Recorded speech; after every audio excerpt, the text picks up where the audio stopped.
Good afternoon, everyone. My name is Michael Purdy. I'm the Director of Media Relations for the church. I'm very happy this afternoon to have with us Elder Russell M. Nelson and Elder Jeffrey R. Holland of the Quorum of the 12 Apostles, as well as Elder David F. Evans of the 70. These men have direct responsibility for missionary work, and we will be hearing from them shortly. The schedule this morning is that we will first hear from Elder Nelson, followed by remarks from Elder Holland. And following their remarks, we hope there will be a few minutes for questions. We ask that you would please come to the microphone provided to ask the question so that everyone will be able to hear the question. And our time is limited. So please keep their questions to the announcement this morning. If you have questions after this session is over or on any other topic, there are public relations staff here that would be happy to help you. So without further ado, I'll turn the time to Elder Nelson.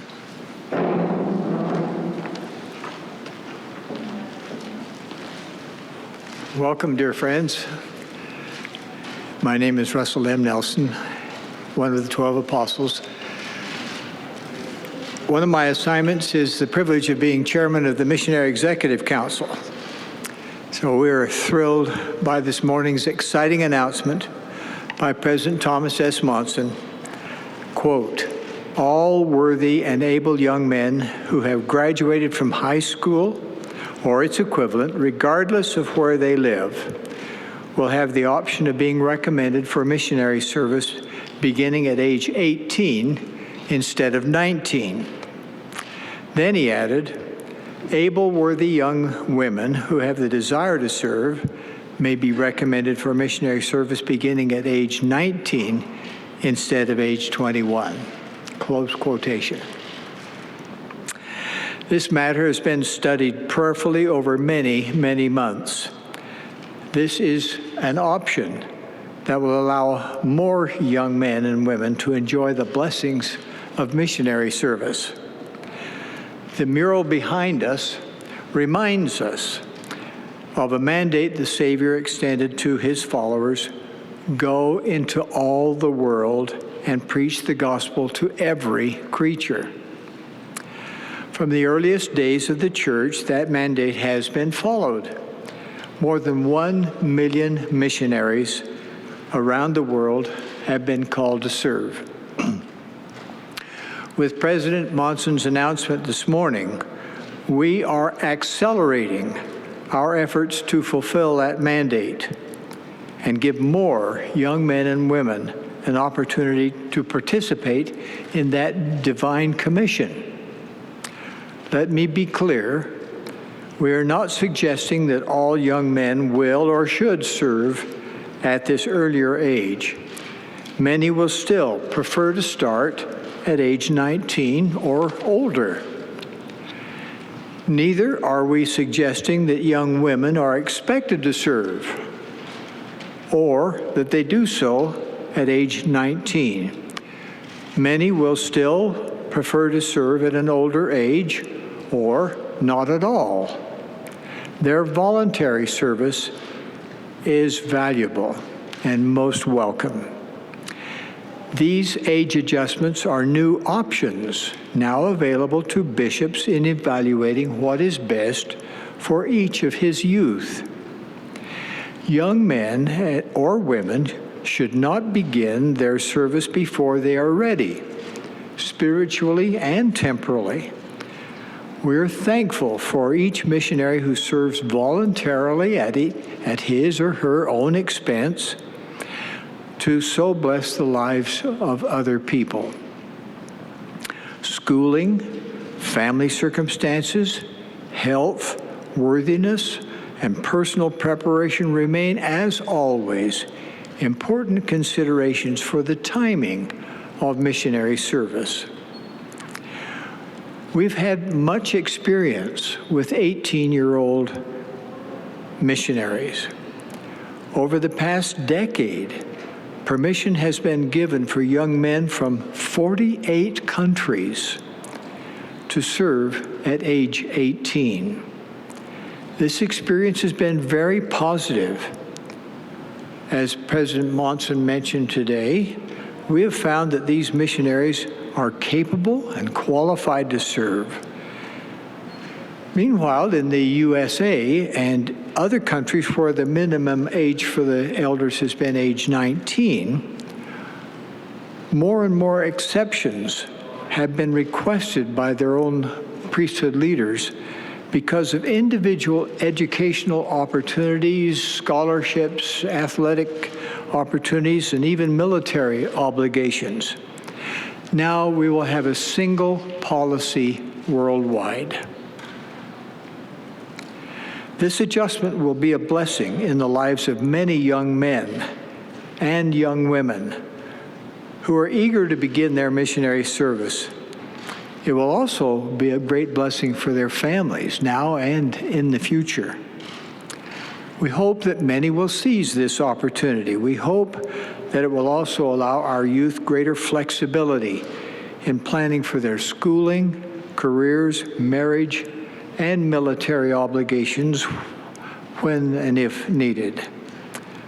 This has been the subject of much study and prayer. We as the First Presidency and Quorum of the 12 are united in our decision to make these important adjustments. Now, my colleague, Elder Jeffrey R. Holland, please. Thank you, Elder Nelson, and thank you for your coverage, your interest, your friendship. We appreciate your willingness to be here today. I'm bordering on the giddy here with this announcement this morning and Elder Nelson's stem-winding approach to the boys on the bikes. I'm ready to go. I hope I can stay long enough to finish this little press conference with you. It has been a thrill to participate in the review of this matter and to come to this inspired decision, and we're very thrilled. My name is Jeffrey R. Holland. I am, as Elder Nelson said, a member of the Quorum of the 12. I serve with him in the church's Missionary Executive Council. As Elder Quentin L. Cook said this morning, he acknowledged, I think reluctantly, that I was the first 19-year-old to come and eventually to be his companion in a mission 52 years ago. That's been a sweet personal note for us. Little did he or I know that we would be companions in the Quorum of the 12 half a century later. So these are sweet memories, and it's a tender topic for me, one I love with all my heart. I warmly affirm Elder Nelson's testimony that this has been studied and prayed over, and we have experienced the revelatory power in this, and are grateful that the First Presidency has been as eager and as open to pursuing this, and as thrilled as we are in the Quorum of the 12 with this development. Now, just some issues, some topics, some questions that might be on your mind. Let me just cover as much as I can, and then we'll take a few questions. One question, I'm sure, is what are these numbers going to do to us? How big is this going to be? And we have a very simple answer. We don't know. Our current missionary force is a little over 58,000. That has been increasing in recent years. We expect this new option will be exercised by many, and that those numbers will just continue to increase, probably pretty dramatically come next spring. But this will be steady over several months. We have time, and the missionaries and their families have time to plan and prepare. And then we'll know better following high school graduation next June or so. And we'll also know a lot more about a year from now when we've seen the approach on into the fall of 2013. Now to parents, we realize that some are watching and will be anxious. Parents, prospective missionaries, priesthood leaders, others who've been surprised by this announcement. Well, we want to tell you that you're not the only ones who've been surprised. The list of those who had no idea this was coming is long, including virtually all of the general authorities, except the First Presidency and Quorum of the 12, all of our mission presidents, all of the Missionary Training Center officials, all of our university presidents and their admissions officers, and many, many, many more. We anticipate some ashen faces out there, and we're thrilled with the delight to address those questions and work through this. President Monson felt strongly that this should be kept confidential until he personally could announce it in a general conference, and you felt the emotion and strength of that as he did that so wonderfully this morning. So we welcome you all to a wonderful, wide church of people who did not know this was coming, and we'll talk and learn and answer questions together. Now, suffice it to say, this will require some changes to how we administer the missionary program of the church. Let me address a few of these that I am guessing are on your minds. Prospective missionaries will be asked to enhance and improve and take more seriously their pre-mission preparation. This should include total personal worthiness. There will never be any compromise on that. Supplemented by gospel study, especially study of the Book of Mormon and the standard works of the church, seminary and institute classes, missionary preparation classes, and systematic study of the missionary handbook, Preach My Gospel. Now, we anticipate that time at the Missionary Training Center of the church, of which we have 15, will be reduced by approximately 1/3 for all missionaries, whether that missionary is learning a new language or is going to be teaching in his or her native language. At our flagship MTC in Provo, Utah, we'll be hiring new instructors and staff. We'll be working with BYU and the community to provide increased housing arrangements almost immediately, and we'll continue to pursue the construction of additional instruction and service facilities at that MTC. We are studying the possibility of comparable expansion and considerations at some of our international MTCs, but we do not anticipate constructing any new MTCs at this time. Frankly, we feel have gotten reasonably good at training missionaries. We've had a lot of practice at our centers, and none of that quality will be lost in this change. Improved preparation of the missionary before entering the Missionary Training Center, along with state-of-the-art use of technology and other such developments, will allow us to accommodate larger numbers of missionaries on into the future. Now then, once in the field, many of you will not know that the missionaries are already benefiting from immersion in their language and culture, of course, wherever they might be, and from a recently implemented and highly successful 12-week training course, which is administered by their mission presidents. This is designed to improve every missionary's teaching skill when he or she is actually in the field, and that helps us compensate the time that we're going to reduce at the MTC. In all of this, there's a question all of you must still be eager to ask, and that is, are we going to create any new missions? And the answer is surely yes, but we're waiting to see how many, exactly where they might be needed first, and we'll do that in a systematic and methodical way. Another obvious reality that allows us to buy reasonable time on the creation of new missions is that our existing 347 missions will have more missionaries added to their complement. We can absorb quite a bit of initial growth in this manner, and that will be very satisfactory to us and to the mission presidents. Now, let me say something to the young prospective missionary himself or herself. And I ask rhetorically, what does this mean for you? First of all, it means that God is hastening his work, and he needs more and more willing and worthy missionaries to spread the light and the truth and the hope and the salvation of the gospel of Jesus Christ to an often dark and fearful world. In the vernacular of the day, this announcement, I say to these young people, isn't about you. It is about the sweet and pure message you are being asked to bear, and the ever greater numbers God needs to bear it. You must prepare by personal worthiness and more cleanliness, and you must study diligently to know the gospel you will teach. We want you teaching effectively from the first day onward, and that will require preparation which starts long before you get your call to serve. We ask parents to take a strong hand in this preparation and not expect that it is somehow the responsibility of local church leaders or the missionary department of the church or MTCs to provide and direct all of that. Now, a couple of specifics that I think the young people themselves might be interested in.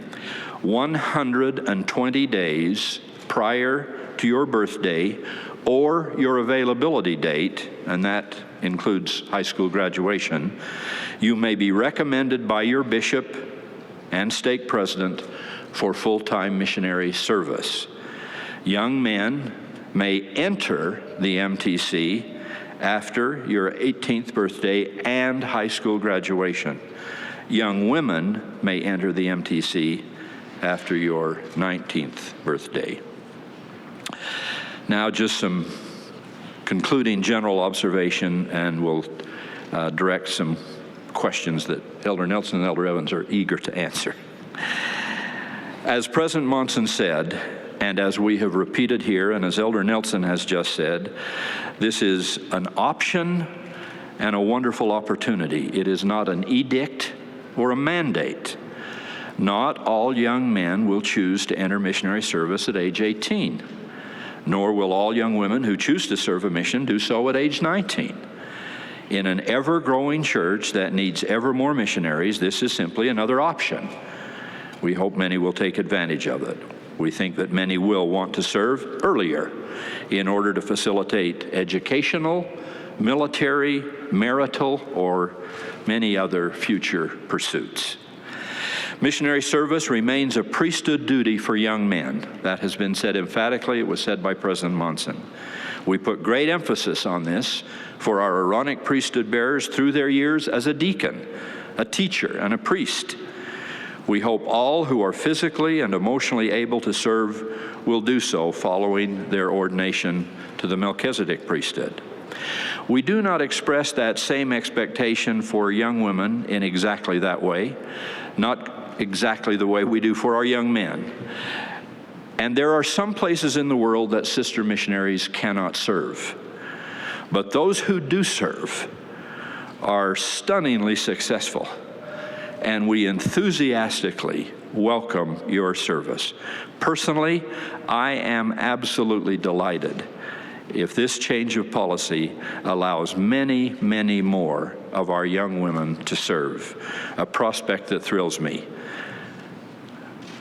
But always, this is an option and is not to be seen as an obligation.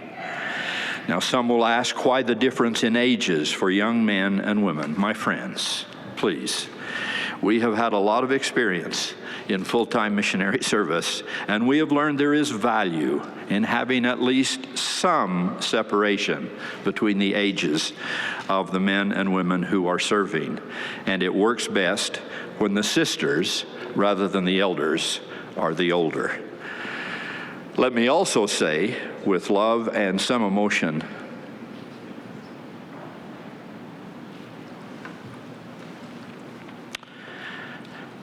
that there are those whose health or limitations or other personal circumstances make it either unwise or impossible for them to have this experience in this rigorous, demanding work. These cases break our hearts. But the Lord and the church honor the intent of the heart. And as I recently said in a general conference, these are also on the team, even as we honorably excuse these from traditional full-time missionary service. Let me conclude with my own personal gratitude for the missionary program of the church, which brought my family into the church, as it has done one way or another for every family in this church, somewhere at some time. And for the missionary program that blessed me personally as a young 19-year-old boy.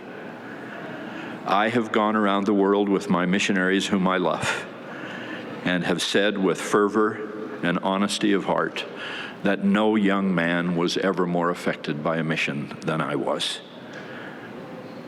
It has shaped and nourished and influenced my life for more than half a century. I am absolutely thrilled that perhaps more young women and men will choose to serve missions because of this new latitude in age.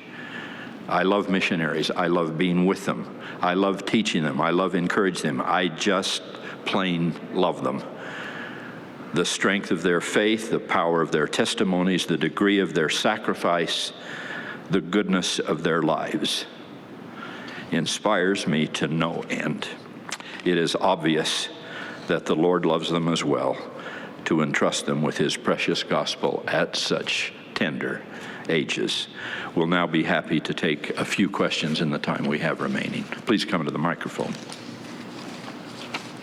Brian Carlson with ABC4. It's my understanding that the church, the last time you changed the policy on the age for missionaries was back in the late 40s or early 50s. Perhaps the time when Elder Holland began serving. I'm not that old. I'm not that old. Just a little. Tried to slip one past the goalie there. Anyway, I'm curious, why make this change now? The literal truth is this work is hastening. We are having requests from around the globe for new missions. And our missionaries are up. The missionary numbers have increased, and they've increased steadily for years. But we've got lots of places that are still waiting for missions, even as you hear temples announced, even as we've announced a new curriculum for young people. There is a hastening, and it has seemed providential and wise and under the Spirit of the Lord to pursue that now and try to get the gospel to more people in more distant places than we've ever gone before. Thank you.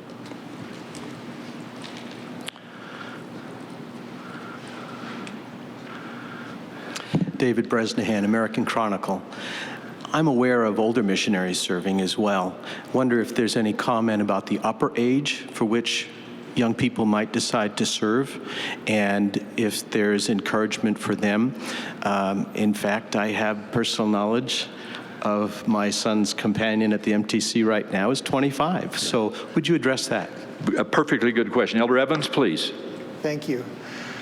You know, we have not made any similar adjustment to the upper ages of missionaries, but in general, missionaries, young men missionaries, will now serve from age 18 through age 25. Typically at age 26 and on, they don't serve any longer at that age, or at least in terms of being called. And likewise for the sister missionaries, there is no established upper age for that. We're grateful for their service, whether they serve at 19 or 20 or 25, or even in some cases into their 30s. And so it's an option, and this is a reduction in age, but it has had no impact on the upper age, and we're delighted that your son has got a companion that's a 25-year-old. He'll have a great experience, and so will your son. Elder Nelson, why don't you comment on the percentage of increases in each of our categories? When President Monson made his appeal 2 years ago for more male missionaries, female missionaries, and couples, we've had a rather spectacular response to his plea. The percentage increase for the elders has been 6%. The percentage of increase for the sisters has been 12%, and 18% increase in couples since President Monson's plea 2 years ago. Thank you. Another question, please. I'm Robin Rogers from the University at BYU. You mentioned that you'd be working with the school to help accommodate the expected growth. Can you elaborate on that at all, give some more specific ways?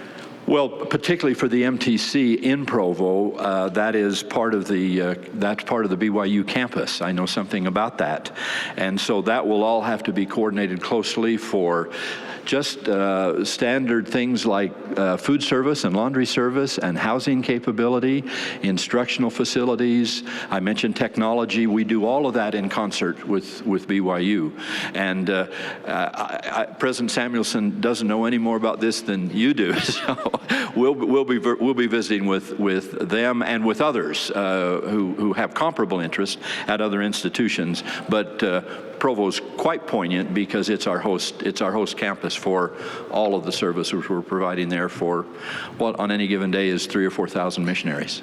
Thank you. Carol Makita, KSL TV.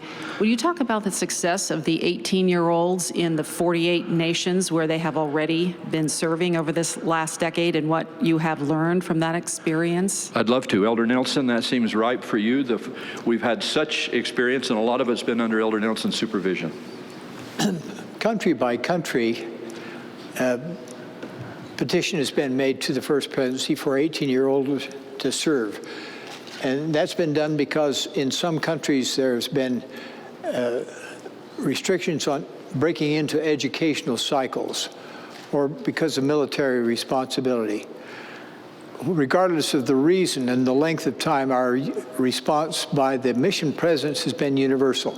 Give me more 18-year-olds. They do well. They're sweeter, they're purer, they're smarter. Please. Jerry Avant from the Church News. Typically, young women who go on missions have had the opportunity of having time to serve in Relief Society or attend Relief Society for 2 or maybe 3 years. What kind of discussion has gone into the fact that a young woman might be able to graduate in May and be on a mission by September or October? And help me with the Relief Society aspect of that. Are you asking how do they get that? No, or? from just the experience of a young woman of being able to be in Relief Society and have the experience of observing the older sisters and actually serving. The young men are involved in priesthood from the age of 12, and the young women don't have the, quote, adult experience of serving and observing their older peers until much later. I think I understand that question. I'll ask you to join in. As part of the pre-mission preparation, we are going to ask everyone to be working earlier and sooner. I don't know whether you would see the adult participation from leaders in the Young Women's Program filling that necessarily. At age 19, this young woman is still likely to get the best part of a year, probably a full year in Relief Society. But we would hope all of the preparation from earlier childhood on up, including the Young Women's Program, certainly with the Aaronic Priesthood for the young men, but very much so for the young women. I mentioned the new curriculum that's just been announced. We hope this develops the teaching ability of our young people. Many of these things are coming together in the spirit of this hastening that I think will address that. Thank you. When these 19-year-old girls get through their mission, they will be a very positive force in the Relief Society when they come back. Thank you. Please. Elder Holland, hi. I'm Amy Nay with Channel 2 News here in Salt Lake. A couple logistics questions for you. First off, you may have addressed this a little bit. When would this take effect if there are 18-year-olds out there now? Immediately. Okay. Immediately take yeah. effect. For the young men, the requirement would still be for high school graduation. But if we have a high school graduate who's 18, he can start his papers 30 minutes ago. All right, my other question for you was regarding the training facility in Utah County. You mentioned that you'd be increasing that and also hiring a number of people. Any idea on the numbers there? Don't have any guess on numbers yet. We're going to have to measure the calendar, the numbers that will require that. We just know we're going to have to do it. But we really think this will be gradual enough through this first 8 months toward spring that we'll have some time to plan. We just know we're going to grow, but we don't know how much. All right, thank you. Yikes. Peggy Stack, Salt Lake Tribune. I take your point about sisters and elders being different age, but why not extend the amount of time served by young women to be the same as young men, 2 years. Did you consider doing that? We did consider that? it. We did consider it, and it's a good question, Peggy. We, in short, felt one miracle at a time. As we reviewed all of the options, lots of options, length of time serving for the young women, varying lengths for the young men. We reviewed much of this, but I think it's safe to say, and I'll defer to Elder Nelson, it's safe to say that the First Presidency in 12 felt, let's deal with the age now, address that, learn all we can learn about that, and it doesn't mean that anything else is off the table. As this development has come, who knows what will come in the future, but we simply had direction and felt good about the idea that we would take it a step at a time, and in this case, the step was the age of service, not the length of service. Elder Nelson, more on that? I think you've done it well. Another quick question. Have you considered the impact on the state's sports teams? No, seriously, we're talking about... We have a lot of athletic boosters who've already tweeted us on that subject. We think that maybe they'll get back sooner and participate better on this plan. We hope they can come back. Not quite so much disruption. Most will go before their athletic activity and come back to have a full 4 years. And will you have a freshman... That's your third question, Peggy. Freshman class of all females at BYU? I have no idea. You'll have to talk to President Samuelson. Sam Penrod, KSL. I'm just wondering, perhaps, there's a lot of young men, young women on college campuses today who had a birthday, perhaps, for the young men turned 18 in May, or the young women turned 19 in May, and they were planning to finish out this entire school year, and now they're probably saying, what do I do? What would your advice be to them? I think we'd have to defer to local consideration, their parents, local priesthood leaders, the missionary himself or herself. I don't think we could give a blanket response to that. It would be so personal. The whole idea of the mission is so personal. The preparation that's needed, the inspiration that should come about when. We would like to be available through the department to help with those kinds of considerations, but I think we probably couldn't presume on that, Sam, to give a blanket statement. Elder Evans, any suggestion on that? You know, it's fascinating, the question, because now everybody has a new option, and that's the word that President Monson used, that's the word Elder Nelson used, that's the word Elder Holland has used. This is now a new option. And the wonderful thing that a young person gets to do now is to consider that option and prayerfully seek his own guidance from our Heavenly Father through the Holy Ghost and his own prayerful considerations, and as he counsels with his local priesthood leaders and his parents. I think it's just a wonderful time and a wonderful opportunity for each young person now to say, when am I going to go? And how does this best fit into life, and what would Heavenly Father have me do? I view it as a wonderful new option, not a direction about when specifically to take that option. All right, thank you, Elder Evans. One more, Brother Purdy tells me. AJ Baruka, ICOM student media over at BYU Idaho. Will the church be releasing new manuals or course books to help the missionaries actually improve their study skills? Perhaps maybe offer new courses at seminary or institute? Elder Nelson, you have supervision both educationally and with missionary. Do you want to respond? I think we have all the material we need. We just implemented it, the age they choose. And then one last thing. Will the seminary institute be required now because of this change, or is it still sort of optional? We've stated the only requirements that exist at this point. Okay. That's high school graduation. Great. Thank you. Thank you, Elder Nelson and Elder Holland and Elder Evans. We appreciate you being with us this afternoon. Thanks to each of you. We appreciate you attending. We hope this was helpful for you. As I said, we have people here to help you afterwards. If you have additional questions, we'll do our best to help you out. Thank you again.